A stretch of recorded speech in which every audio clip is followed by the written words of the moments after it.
ഇനി വിശുദ്ധ മർക്കോസ് എഴുതിയ സുവിശേഷം നമ്മൾ നോക്കുമ്പോൾ മർക്കോസ് 1-ാം അധ്യായം 14-15 വാക്യങ്ങൾ. എന്നാൽ യോഹന്നാൻ തടവിലായ ശേഷം യേശു ഗലീലയിൽ ചെന്നു ദൈവരാജ്യത്തിന്റെ സുവിശേഷം പ്രസംഗിച്ചു. കാലം തികഞ്ഞു, ദൈവരാജ്യം സമീപിച്ചിരിക്കുന്നു, മാനസാന്തരപ്പെട്ട് സുവിശേഷത്തിൽ വിശ്വസിപ്പിൻ എന്ന് പറഞ്ഞു. അപ്പോൾ മർക്കോസ് എഴുതിയ സുവിശേഷത്തിലും യോഹന്നാൻ തടവിലായതിനു ശേഷമാണ് യേശു തമ്പുരാൻ തന്റെ പരിശുശ്രൂഷ ആരംഭിക്കുന്നത്. അപ്പോൾ യോഹന്നാൻ സ്നാപകൻ തടവിലാക്കപ്പെട്ടതിന് ശേഷമാണ് യഥാർത്ഥത്തിൽ യേശു തന്റെ പരിശുശ്രൂഷ ആരംഭിക്കേണ്ടത്. യേശു തമ്പുരാന്റെ ശുശ്രൂഷ അല്ലെങ്കിൽ ആത്മീയ ശുശ്രൂഷ അതിനൊരു കണ്ടിന്യൂഷനുണ്ട്.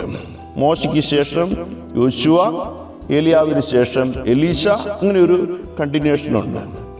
യോഹന്നാൻ സ്നാപകൻ യേശുവിന് മുന്നോടിയായിട്ട് വന്നവനാണല്ലോ.